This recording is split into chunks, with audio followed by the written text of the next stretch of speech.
आभारी हूँ। ये भारत की लोगों की जीत है। वंदे! वंदे!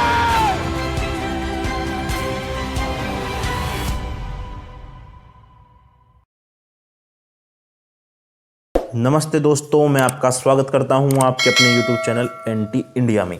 और आज हम बात करने वाले हैं अर्नब गोस्वामी केस के बारे में कि किस तरह से मुंबई पुलिस ने अर्नब गोस्वामी को एक झूठे केस में फंसाया।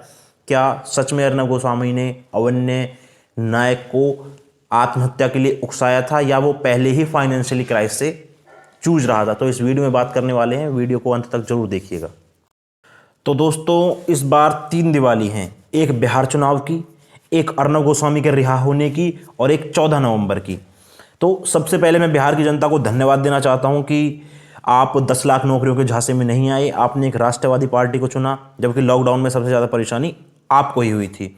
लेकिन इस बार लेफ्ट ने जो 20 सीटें जीती हैं वो अपने आप में एक चिंता का विषय है, पर इसके ऊपर कभी फिर बात करेंगे।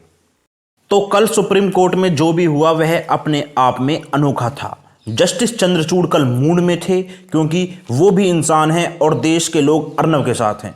सुप्रीम कोर्ट ने अर्नब को जमानत दे दी और जमानत के आदेश पर सुप्रीम कोर्ट ने कहा बट किंतु परंतु नहीं, आज ही जमानत दो।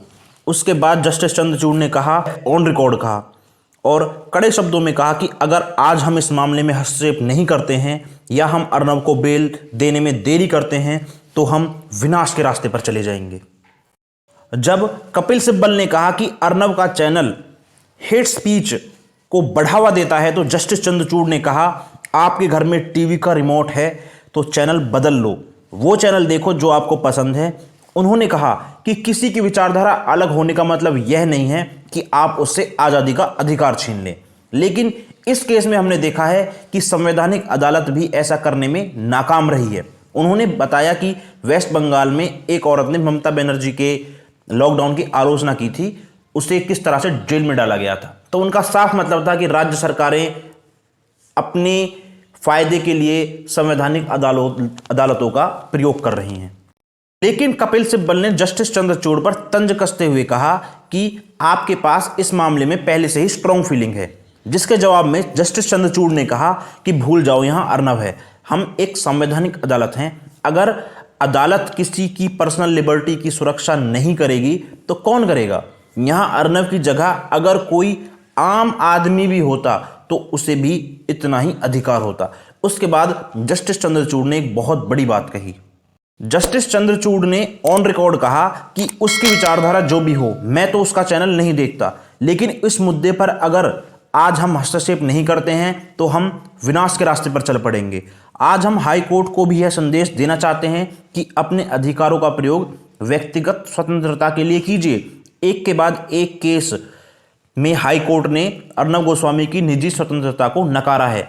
क्या कोई आर्थिक चिंता से है और वह आत्महत्या कर लेता है तो क्या उसे हम आत्महत्या के लिए उकसाना मानेंगे?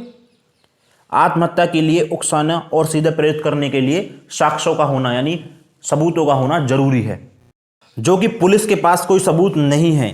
आपको बताना चाहूंगा कि हाई कोर्ट की एक खंडपीठ ने सोमवार यानी 9 नवंबर 2020 को 2018 की हत्या के मामले में अर्नब गोस्वामी की अंतरिम जमानत को खारिज करके सेशन कोर्ट भेज दिया था, जबकि 2013 से ही अवन्य नाइक फाइनेंशियली क्राइसिस से गुजर रहा था। अर्नब ने उन्हें आत्महत्या के लिए नहीं उकसाया। 2018 में सुसाइड नोट पर अर्नब को 83 लाख रुपए न चुकाने और 2 शख्स और थे, फिरोज खान और नीतीश सराडा का नाम था, उन दोनों पर 4 करोड़ 55 लाख न चुकाने का आरोप था।